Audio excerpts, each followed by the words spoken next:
All right. Team, you can begin whenever you're ready.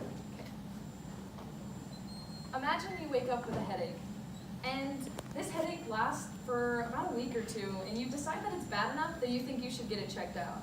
When you check it out, your doctor runs the appropriate test, and you realize that you have brain tumors, and that you only have 6 months left to live. What do you choose? Do you choose the treatment? And as we're giving this speech right now, this is someone's reality. Someone right now is making the toughest decision of their life. This is a daily thing people struggle with. And who knows, tomorrow that could be you. In this speech, we will be talking about a problem and how to solve it. An age where medicine is better than it has ever been. There is millions of people living with terminal illness. According to the Collins Dictionary, a terminal illness cannot be cured and causes death. Some examples are cancer, pulmonary disease, and many more. When a person is diagnosed with a terminal illness, their mind goes into a whirlwind. A time limit has now been placed on their mind. They are now aware of all birthdays, Christmases, and important milestones they are going to miss. And they are usually presented with the options of aggressive painful treatments. Let's take cancer, for example.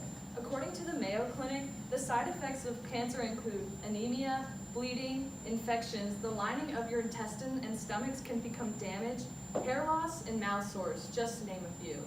Now, if you are diagnosed with a curable cancer, the side effects are worth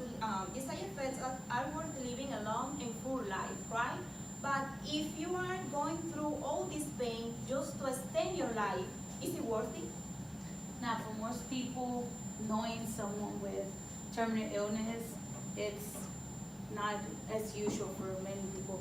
But according to the study of peer-reviewed research, about 42 Americans will find or eventually have a friend, family member, or themselves go through terminal illness. So chances are that you're going to know, have known, or will experience terminal illness. For most people suffering from a terminal illness, the thought of living their final days in a hospital undergoing painful treatment isn't ideal. I mean, think about it. If you were faced with an imminent death, wouldn't you want to be in the comfort of your own home, surrounded by your loved ones? That is why terminally ill patients should have the right to refuse a treatment. They should be the ones, them and their families should be the ones to decide that enough is enough, and if they are ready to stop fighting. Because sometimes living 3 months at home, being independent, being able to do what you want to do and actually live, is better than being 6 months to a year in a hospital, suffering, not with your family, and not being independent, and not really living. Now, you might be thinking, isn't this against the law? Aren't there laws against this? And there are laws against assisted suicide. For example, in California law, every person who deliberately aids or advises or encourages another to commit suicide is guilty of a felony. And in the state of Texas, we have a law very similar to this. But assisted suicide and refusing treatment are two different things. Assisted suicide is when a doctor administers a drug to humanely kill you, kind of like when you put your dog down. But refusing treatment is just saying no to what a medical professional is advising you to do. And there are a few options for people to take this route today. The right to refuse end-of-life care was granted to Americans in 1991 with the passage of the Patient Self-Determination Act. And another option to refuse treatment is a DNR, or a do not resuscitate. This is where if you go into cardiac arrest, the doctors are legally not allowed to give you CPR to revive you. Also, pulling someone off of life support is considered refusing treatment. So the only time you're allowed to refuse treatment is if you're under the age of 17, have mental illness, or a threat to the community.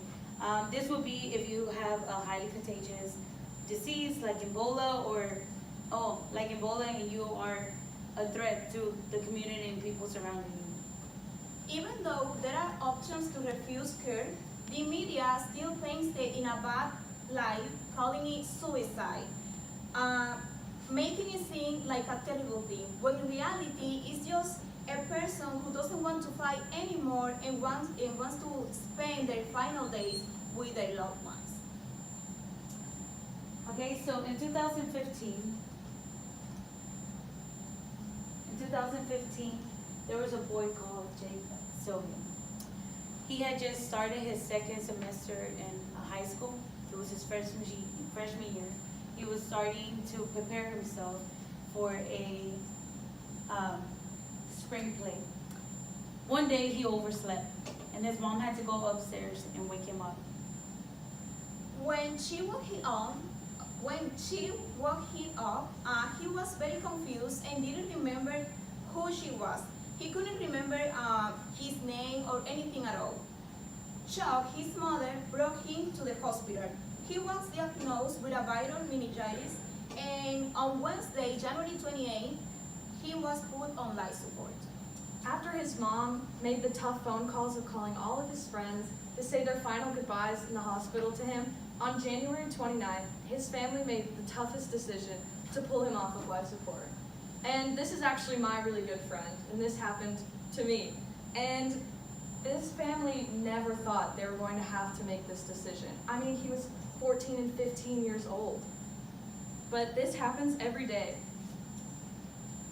So this person who will always smile, always be cheerful, a brother of three, he was a brother to three younger brothers of him. He was going through all this. And his parents had to go through this pain of terminal illness, something that's not cured. So imagine just how tough it is to pass through something that you know is incurable.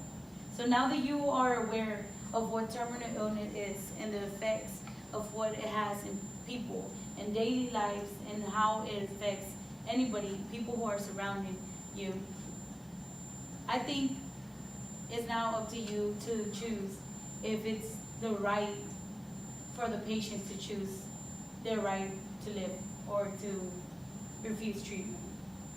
When you leave this classroom, you need to call a family member or a loved one and start these conversations.